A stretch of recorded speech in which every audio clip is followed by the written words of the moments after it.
So let's talk a little bit about the Cover Girl, the A3818. Hello.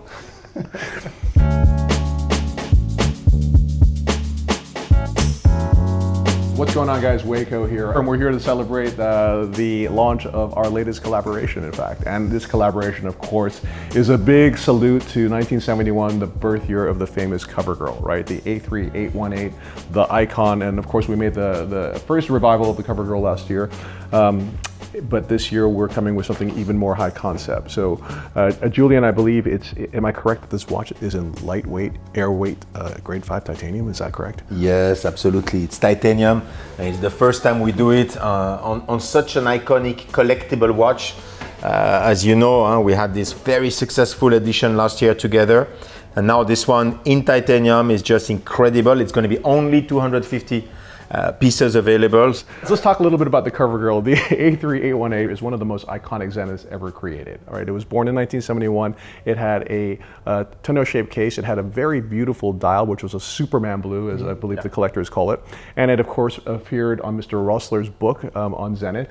And as a result, it has become one of the most collectible Zenith watches of all time. I believe vintage pieces are now 18, 20, maybe more than that. Yeah, and it's one of the most difficult one to get because it was one of the rarest in terms of production. Yeah. Right. How many do they make? Less than 1,000.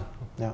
Well, we made a couple more of them last year because we launched a Cover Girl revival last year, but we didn't want to make it exactly the same as the original watch, so we took, even though it was a steel watch with a steel Gayfrère style ladder bracelet, we took the Superman blue dial and we applied luminous material to almost every indication in there. So if you've got a UV light or you go into the dark after being in the sunlight, you'll see that there's an incredible light signature on that watch.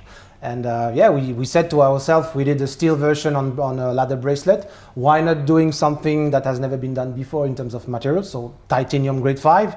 And why not pushing a bit more the boundaries of what we can do by doing a mix of satin and polished titanium? That could be awesome, specifically for the ladder bracelet, which has never ever been done in a titanium grade 5. So this is what we have done basically. It's a new launch, new reveal of the Cover Girl. So for the people who missed the first one, and I know there's a lot of them because they are still, contacting us to get it.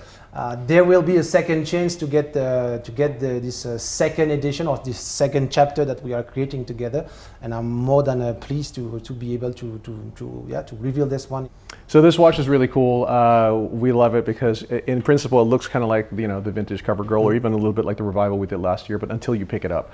And when you pick it up, you realize it's almost weightless. That's why we're kind of calling it the Cover Girl Airweight, right? And it's made of grade 5 titanium, which is the highest quality titanium that you can have, and it's the only quality of titanium that you can mirror polish. So that's why you have mirror polishing on some of the surfaces there. And then, of course, we couldn't have a grade 5 titanium case without also a grade 5 titanium bracelet. For the first time ever, a grade 5 titanium ladder bracelet, which is, as Romain mentioned, has some incredible finishing to it as well.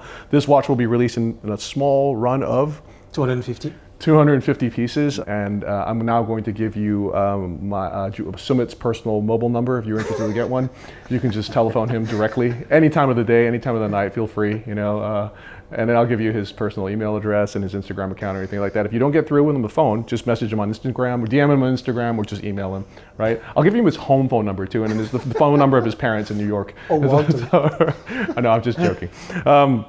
So I want to also kind of turn the clock back to the very last event that I ever experienced before the COVID pandemic, and that was the launch of the Cover Girl revival last year, which was an unforgettable launch, which Julian and I did in Miami, which was the first time either of us had ever launched a watch without the actual watch in our hands. Yeah. So the idea was that we wanted to launch it in Miami. So I had flown from Singapore to Miami. Julian had flown from Switzerland to Miami, and we both arrived at the supercar showrooms, which was this beautiful location. We were both ready to go. We were ready to present the watch, and then I said, and then Julian said to me, "Wait, so you have the watch, right?" And I said, "Julian, I thought you had the watch."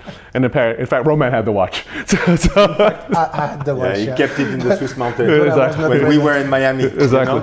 But we created one of the biggest buzz because we didn't have the watch. Yes, and so why are you asking us to join the event? Exactly. It was made on purpose, guys. I can tell you now. Exactly. So we did the entire launch without the watch, but we drummed up so much excitement, and I think we did a pretty good job in terms terms of explaining the watch. Then in fact, we sold the entire allocation of the watches throughout that evening. And then at the end of the evening, I don't know if I ever told you this, I have a friend named Eric Wynn, who's a brilliant sort of vintage watch dealer. And he showed up wearing an actual Cover Girl from 1971. So he's like, oh, let me show you my watch. So I put it on, and then as I did that, one collector walked by and said, "Is that the watch?" Yeah. And I said, "Yes, it is." And I showed it to him. He goes, "Wow, it looks just like the original." But anyway, this time we're doing the launch with the actual watch. We're going to do plenty of close-ups for you as well. But yeah, again, an amazing tribute to first of all, an iconic model. One of the most unforgettable watches in the history of sports watches, and also to an amazing brand, which is the creator of the world's first integrated chronograph movement, which was also the first 5 Hertz chronograph ever made in series as well. And also a brand led by 2 amazing individuals, Julien Tournard and Roman Marietta. And just 250 pieces, guys. I don't know if I mentioned this, but last year's edition, the A3818 in steel with the luminous dial, the retail price was $8,000 US, and I believe the watch is now trading for $16,000 in the aftermarket. I'm not suggesting that you buy these watches as an investment instrument. In fact, I'm suggesting I would prefer that you don't. I only want people that are actually going to wear this watch to have them. So in which case, we're going to organize a system where either Julien or Romain or I or Sumit are going to have to Zoom interview you first to discuss why it is that you like to purchase the watch, right? Does that make sense? Yeah. Yes. Why don't we do that? Absolutely. So we'll send you all a Zoom link. Please click on the Zoom link in a given time, and then we'll have a discussion as to why you feel that you should have this watch. We'd love for you to have it, but of course, we prefer you wear it rather than sell it in the secondary market. Correct? That's for sure. Yes. Okay. Thank you guys very much. Peace. Thank you. Bye bye. Thank you. Bye.